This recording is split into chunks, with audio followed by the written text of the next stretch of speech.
Hello, Anthony Dallmann-Jones here, and this is the third part of the addiction series, Codependence. Now, codependence and codependency interchangeably used. Probably correct. It's codependence, as in the state of codependence. This originally came out of. Oh, I'm sorry. The first part was on addiction, defining it, and part two was on the process addiction to abuse, and this part, as I said, is on codependence or codependency. It originally came out of treatment for the alcoholics who they discovered, of course, first alcoholism was incurable, and then a couple fellows formed a thing called Alcoholics Anonymous, and they were able to actually get people to stop drinking. And in that process, they discovered that there was a lot more to alcoholism than they thought. It wasn't just drinking, but it was an illness that had a series of behaviors that were destructive when you put them all together.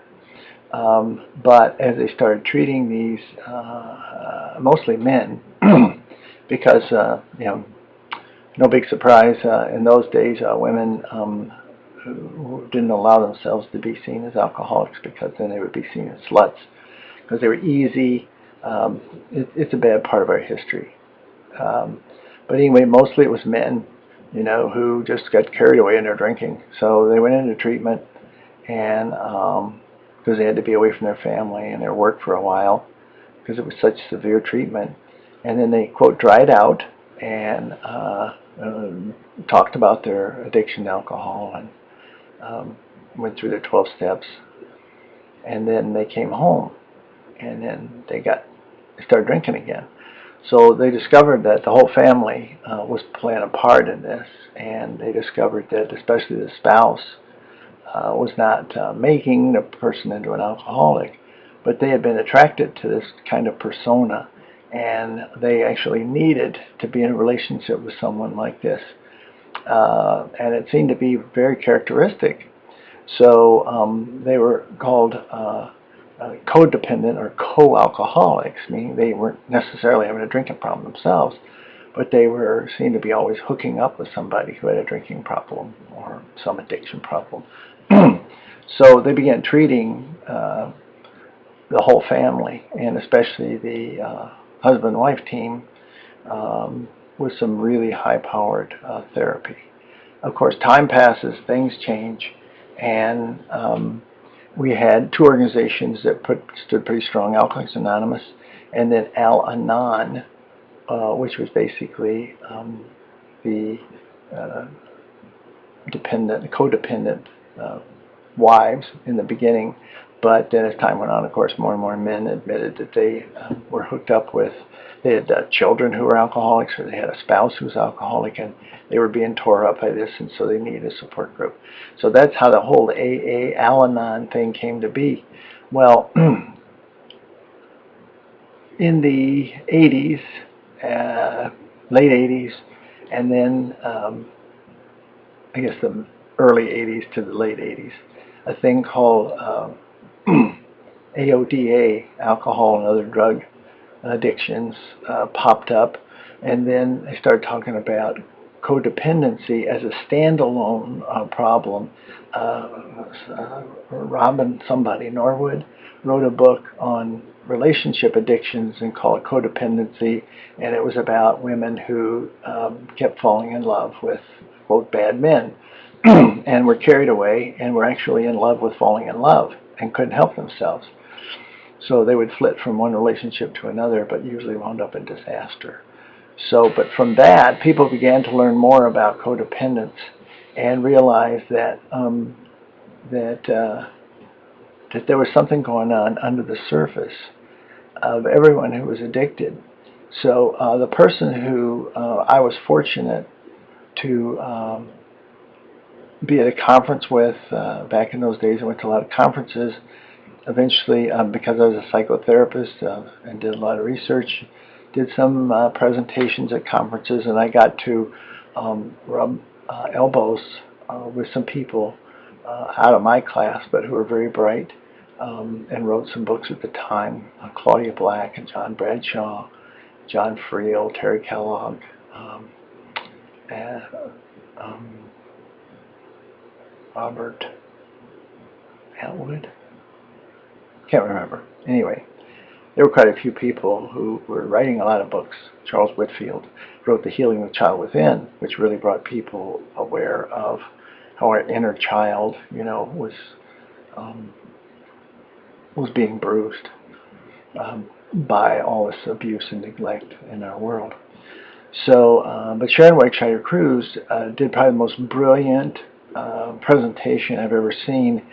That brilliance is often simplicity, and she had a drawing she put up on the board with chalk, as I recall, that just really explained things well. So I'm going to use that. Let's see. Before I do that, we best have a drawer. So first, we're going to draw a building, and better make this a little longer.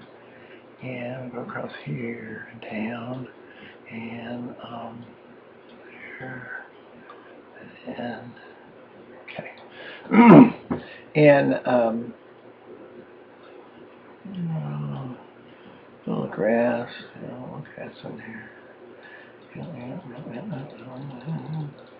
Okay, little bushes.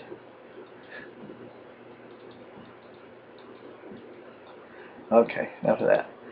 So it's starting to look like an automobile or something, for Pete's sakes.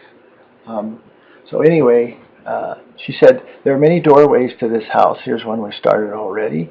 And that doorway we'll say is tobacco. Okay. And this door we'll say is alcohol.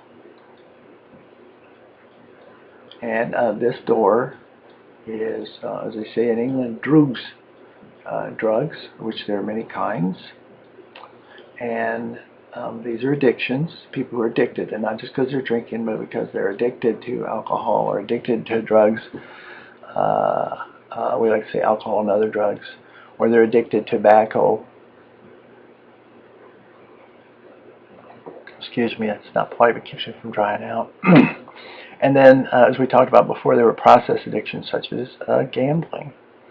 And what do I have here? Let's put food addictions.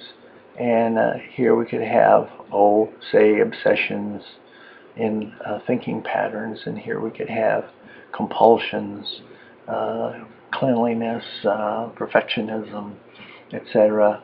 And around the back, on the other side, we could have religious addictions. I'm not talking about people who are religious. I'm talking about people who are zealots, who are addicted to it, that really don't have much of a life except for trying to convert people, or terrified of God and thinking that the more addicted they are to religion, the better off they are, etc.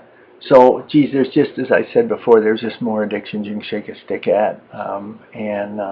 That I mentioned shopping, and that I mentioned cleaning, and that I mentioned addicted to video games. I mentioned somebody was addicted to reading. And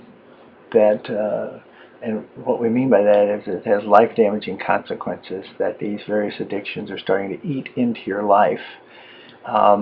Various parts of your life: financial, social, emotional, mental, physical, of course, is the one that gets the most attention. Spiritual life, and these addictions are starting to crowd out these normally healthy functions, and and you can't say no. You just keep doing them over and over again, even though you know eventually that you shouldn't be, but you can't stop. And now that's what you mean by an addiction. Okay, so don't pay attention to those clinic signals and everything in the background. Okay, well, she said this house has many doors, all these different addictions and compulsions, and she said, but this house has one name, and that is codependence. I'm not going to write the whole thing out. E-N-C-E, there, codependence.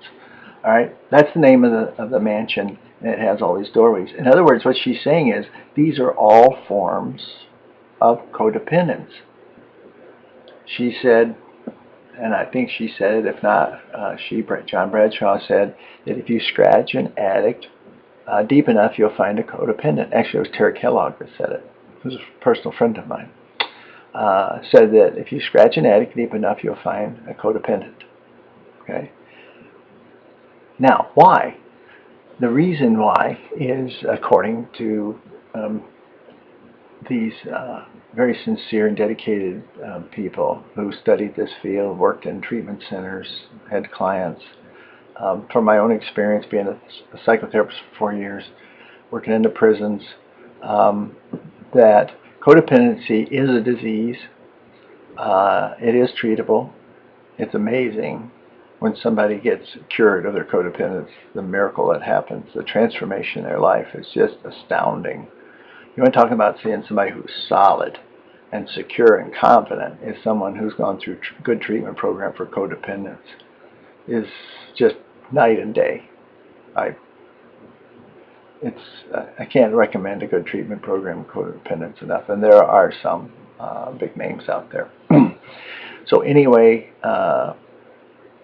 the theory was that people really grow up being codependent, and it's so painful that they choose various forms of addiction, compulsions, obsessions, and out of a need to medicate, to anesthetize the pain of codependency. Terry once said that people grow up with a hole in their chest. That's one of the best ways to describe codependence. It's really an absence of people. So it's a relationship deficiency. A kid that didn't bond with parents, that was abused, neglected, pushed away, grew up with this big hole in their chest. He says personally he tried to fill it with banana cream pie and put on a lot of weight as a kid.